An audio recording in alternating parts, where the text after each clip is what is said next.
Hey guys, it's me, Barbarous King, and after 30 plus hours of playing Elden Ring Shadow of the Erdtree, as well as starting a level 1 run that I'm pretty far into at this point, I think I'm ready to give you guys my thoughts and review the Elden Ring Shadow of the Erdtree DLC. I think I've explored every region, been to every dungeon, and seen just about everything there is to offer in the game. For reference, I entered the DLC for my first playthrough at level 155 with a mix of like a strength and faith build. None of my stats were particularly high. I had like decent vigor, decent strength, but like it was kind of a mild build. In short, Shadow of the Erdtree is incredible. The map and level design of Shadow is significantly advanced from the base game Elden Ring in just about every respect. Instead of like, you know, the broad open expanses of Elden Ring's map, the lands between, the Shadows map is really, really interesting, and it has this crazy verticality, and the structures are all very densely piled on top of each other. So the exploration just moving around the world is a lot more challenging than it is in the base game. If you recall, there was a difficult part of the map in base game Elden Ring. It was the Moonlight Altar, which that's where you complete Ronnie's quest and you fight Adula the dragon and Black Knife Tish. And if you guys recall, and like if you're playing the game for the first time, like, man, how do I get on top of here? How do I get to that area? Now, Shadow of the Erdtree's map is like that times 10. They really doubled down on that kind of walling you off from certain areas and making you kind of think and explore and really go hard to try to find every area of the map, which can mean it means that exploring is now a lot more rewarding than it was in the past. But it also means you're going to come across a lot of areas that don't necessarily have an obvious entrance. And I got to say that for me, figuring out and exploring the new places and discovering new areas was probably one of the most fun aspects of the DLC. I had a fantastic time doing that. On top of that, From Software's artists have like surpassed themselves with the striking beauty of Shadow of the Erdtree. Like, Elden Ring is a beautiful game, but Shadow of the Erdtree's art, and every time you look around, it's like you're in some new insane fantasy painting. Like, it's just absolutely awesome to look around and explore the world. Now, with that said, there are some moments where the map sometimes feels a little empty, where you're riding around and you're not really finding too much, and maybe you'll find an item and all you find is like a cookbook. Maybe you find a bell bearing that offers you like a mushroom. Maybe you find like a smithing stone 7. So sometimes the map can be a little disappointing in terms of what you're actually finding and exploring, especially if you're not interested in the lore at all. Now, obviously, like, not every reward can be the most insane thing ever, right? But if you're playing the game and you've got a character built up and you're kind of a post-game build, then it might make the exploration feel a little worse when you're just finding a bunch of stuff that has like no relevance to you whatsoever. So I completely understand why that might be a detracting point for some people. I also understand some people are having some pretty nasty performance issues. I would assume they're planning some kind of patch, but I can say that I had basically no issues throughout all of my playthroughs of Shadow of the Erdtree. So I was able to enjoy it, but I understand that it can be very frustrating if you're having massive frame drops, especially in like a really hard boss. If you die because the graphics crap out on you, that's very frustrating. Now, while I love base game Elden Ring, it's probably at this point my favorite FromSoft game. The number of like repetitive caves and ruins with reused bosses and kind of crappy rewards and base game Elden Ring, it does become a little tedious after a while, right? The original caves, when you're going around, you're probably going to be groaning. It's like, oh boy, here we go, another ruin, and here's another cat statue, or here's another random gladiator guy that's going to fight you. Now, Shadow of the Erdtree's dungeons are significantly improved over the base game. Man, it's like night and day with these dungeons. They're like much bigger, more complex.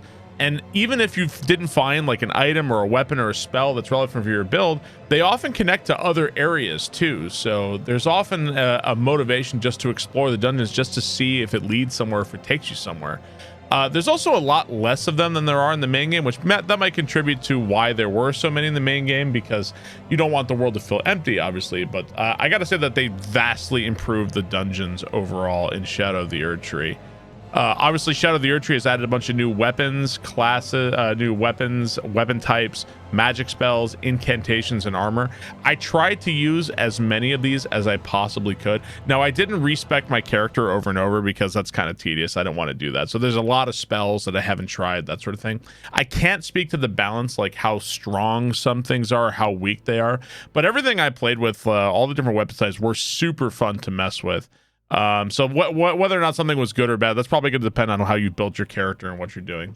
My standouts for me that I really enjoyed were the great katanas. I also really enjoyed the sparks. The perfume bottles are now new weapons. There's also throwing daggers. And now in the end, when I was playing, I really couldn't escape the Unga Bunga life, and I was using the colossal weapons for the most part. But all the new weapons are really, really fun to use. Now, I really wish that some of these new weapon types were like purchasable at the round table hold, because it kind of sucks. Like if you wanted to start a new run of Elden Ring, if you wanted to use, like, let's say the Great Katana, then you're going to have to defeat Radon and defeat Moog just to get in there to use it. So it's kind of frustrating if you wanted to use like a backhand blade or perfume throughout the main game. You'd have to rush the DLC just to get that and then do the rest of it. So kind of annoying in that sense. It'd be nice if they were like some of these were purchasable at the round table hold at least. So a nice little quality of life changes would probably go a long way. In fact, I also wish that there were maximum upgrade stones purchasable at the round table, because if you're like me, I'm experimenting with all different kinds of weapons, and I kind of want to upgrade those weapons to max to see what they're really capable of. But the final upgrade stones are still a limited resource in Elden Ring. So now there are a lot of them in DLC, but there are a limited number, so you just can't get infinite of them. And I kind of wish they were purchasable, like make them like 100,000 runes or even 200,000 runes. But I would honestly happily pay for it, especially when I don't want to level up anymore. So it'd be really, really nice if that was an option. Now, one of the most hotly debated topics right now regarding Shadow of the Erdtree is the difficulty. How hard is this DLC? Now, let me say that I think that we have to evolve past the discussion of get good or too hard. Like, we have to add some nuance and some detail to the actual discussion. Otherwise, it will never be productive at all. So I played the entire DLC without really leveling up my base statistics at all. Like, I didn't level up my character. I think I tried out a few things. I think I leveled up my intelligence once or twice just to try out a new thing, but I didn't really. I wasn't like power leveling at that point. I kind of kept my character at the same level. I also, if you don't know me, I also do not like using spirit summons. That's my own choice. This is not an indictment on people who do use them. That's simply what I prefer to do. I don't really like spirit summons. I think every player, if you're playing the game, I think you should decide how best to enjoy the game for yourself. Maybe you're like me and you don't want to use spirit summons. Maybe you want to go with a level 1 run, or maybe you want to like beat the game co-op or use spirit summons or whatever, and that's totally fine. Arguably, the bosses are becoming increasingly designed with spirit summons as like a totally intended tool. Like, maybe that's probably how they're balanced around to begin with. Regarding the difficulty, I personally believe a ton of players simply don't understand that Shadow of the Erdtree has its own scaling system with the Scadu Tree and the Spirit Ash Fragment. So I think there's a bunch of players going in at like level 170 or 180, and they're getting destroyed, and they just are so frustrated with that experience. So if you don't know, the Scadu Tree, it affects your damage. It affects how much damage you're taking and how much damage you're doing. So if you're just rushing bosses without exploring areas, without leveling up your Scadu Tree, that means that you're almost certainly going to get 1 or 2 shot.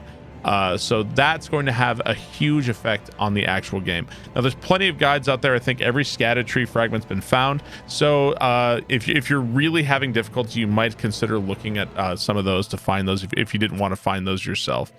Now, accepting the fact that the Scadu Tree, I believe what the Scadu Tree does, by the way, I believe it's a flat damage reduction and damage increase.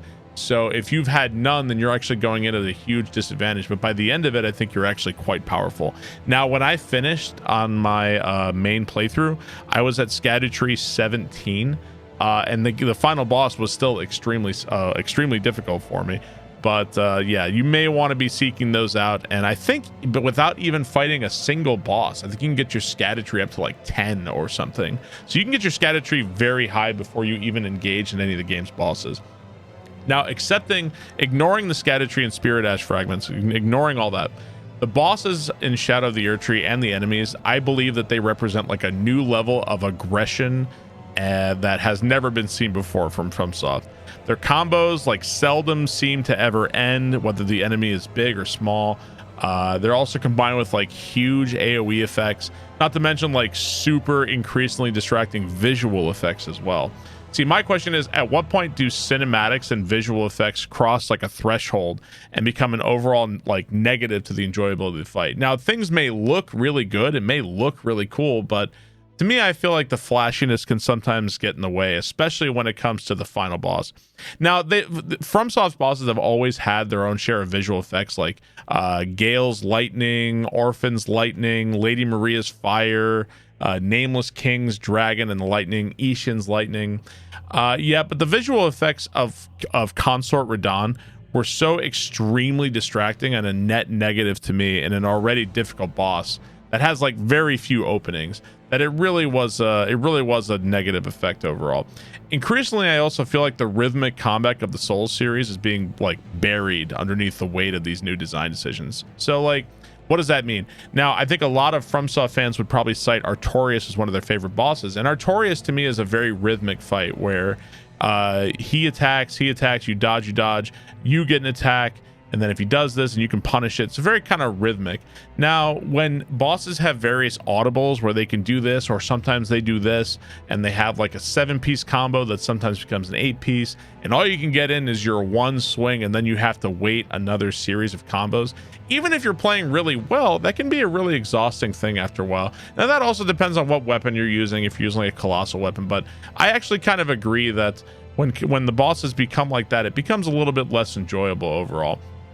Now, obviously, these challenges can still be overcome. People will find ways to beat them one way or another. I think how fun do players find these will become the actual issue. Now, overall, I have to say for Shadow of the Erdtree, I really enjoy the bosses. I have some complaints here and there. I don't think FromSoft, I would say that FromSoft has yet to make a game I consider completely perfect, and that includes the bosses. Now, for me, the Divine Beast, the camera, I wish the arena was a little bit better. The camera was very frustrating when you get shoved in the corner. He also will spawn lightning behind you sometimes in the lightning phase, and that's kind of frustrating when you can't even see it. I thought Gaius's charge, the hitbox on that one was very frustrating on the charge. I also found Bale's fire, when he does his big fire spit at you, sometimes it would just fork out randomly and hit you, which was very frustrating. So there's like little issues here or there with the bosses. I'm actually in the middle of a level 1 run right now, and I just got to Bale at level 1, but I haven't fought Radahn again, and I haven't fought some of the others, so I think my opinions will probably continue to go. But overall, I'd say that I've had a really fun time with the bosses for the most part. They're good, they're varied. They have really interesting designs. I feel like for the most part, they're pretty fair, even at level 1. But I do definitely still have those issues. I also can't help but think back to like my first playthrough of Elden Ring, where like I remember on my first playthrough of Elden Ring, I was frustrated. I was exhausted by what seemed like endless attacks, nonstop combos, AoE spam, annoying visuals. So like after playing a lot of Elden Ring like over and over and over, I feel like I've come to enjoy most of Elden Ring's bosses, and I feel like I've adjusted to the style of Elden Ring. Now, a couple of exceptions would probably be Fire Giant and Elden Beast. I don't think I'll ever like those fights. Although I haven't fought Elden Beast with Torrent, which they just added, and I haven't done that. But yeah, it might just take some time to adjust to some of the newer style. I also can't help it that there are a few more times with the DLC, I'm probably going to feel the same way towards DLC bosses. I'm probably going to love them, and there might be a few that stand out that I won't like, but overall, I think I really like them. Another issue I'd like to bring up is Elden Ring was always a huge game. It was always a massive game, and it just became significantly larger. I really wish the developers could add in some kind of mechanic like bonfire ascetics from Dark Souls 2. If you don't know what those do in Dark Souls 2, if you use a bonfire ascetic, it allows you to respawn the enemies and the boss of that area so you can fight them again. So if you wanted to fight, let's say you wanted to refight Promised Consort Radahn or Malenia again, you're going to have to do an entire playthrough again, or you're going to have to engage in multiplayer, which to me, multiplayer is just a fundamentally different experience from playing on your own. So I really wish with the size of Elden Ring, we could have some kind of item that would allow us to respawn bosses. Now, I don't want you to be able to like, farm souls from this or anything like that, although there are plenty of soul farms out there either way. But I do wish it'd be nice to be able to like, I feel like fighting Malenia tonight. I feel like refighting Radahn, or I feel like refighting Moog or something. So it'd be nice. It'd be one of those quality of life changes that I think would massively improve the game for everybody involved. Hey, you know what? Maybe if you beat Melania again, maybe that's a good way to get Somber 10s or Ancient Dragonstones or something like that. That would really help. Now, overall, I would say, let me sum it all up, is that I thought that the Shadow of the Erdtree is a super high quality DLC and a worthy add-on to what I'd call an incredible, if somewhat flawed game. I think Elden Ring has always had big flaws in it. I think that every FromSoft game has its flaws. I wouldn't say any FromSoft game is completely and utterly perfect. And I think Shadow of the Erdtree fits right in with that. I would say I'd give Shadow of the Erdtree a 9 out of 10. I would also give Elden Ring a 9 out of 10. They're both amazing games that I love dearly, but I also can't really call them perfect because there's always going to be those little sticking points and sticking issues. I would also say that at this point, Elden Ring has probably taken over and become my absolute favorite FromSoft game. I'm also a massive fan of Sekiro, but I kind of feel like Elden Ring scratches a different itch for me than Sekiro does overall, but I love them both. I'd probably say Elden Ring is my favorite FromSoft game at this point. Now, if you are having extreme difficulty with Elden Ring and the DLC, let me advise you to use the many systems the game has in place. There's a lot of things you can do with it. You can change weapons. Some enemies are going to be weak to different damage types. Some enemies may be vulnerable to bleed or scarlet rot or holy damage. So I'd advise you to experiment and try different things. You can respec your character if you feel like your build is not working. There's lots of larval tears in the game, although there are finite, but there's a ton of larval tears. You can utilize magic. There's some really useful magic spells. Some of them, I don't know if you know the spell pest threads, but pest threads can just straight up invalidate some bosses and destroy them before they even get a chance to do anything. You can also in the DLC seek out the Erdtree and Spirit Ash fragments, which if you're having a bad time with the DLC, I would say that this would probably be the biggest thing that could help you out. You could probably get through the game a lot easier if you do that. You can also summon the NPCs, or you can summon your Spirit Ash. There's lots of good summons. I personally thought that the demi-human Swordmaster was really funny. I think he'd be a fun NPC to summon. Or you can even summon other players, like whatever it is. Don't let somebody tell you that there's a right or wrong way to play the game. In my view is that if you had fun playing the game, then you win. Congratulations. That was the point of the game, right? So don't let people gatekeep you. This is coming from a guy like, how do I have fun with Elden Ring? I'm doing a level 1 run in the DLC right now, and I'm getting fucking destroyed. So that's how I have fun. That's what's enjoyable for me. So it's up to you to decide how best to enjoy the game if you choose to play it.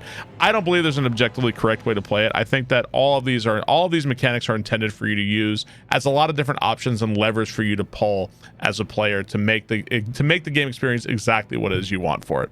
I highly recommend Elden Ring. The less you know about the game going into it, the more special your encounter is. And if you get frustrated, there's all kinds of options you have to make it a better experience for yourself. Be prepared, though. Shadow of the Erdtree is not easy. It is a real ass kicker, and there are some asshole bosses waiting for you. But anyway, I hope you guys enjoyed this review of Elden Ring Shadow of the Erdtree. Thanks for watching. Please hit the like, comment, subscribe button if possible, and I greatly appreciate the support. Thank you so much. Bye-bye.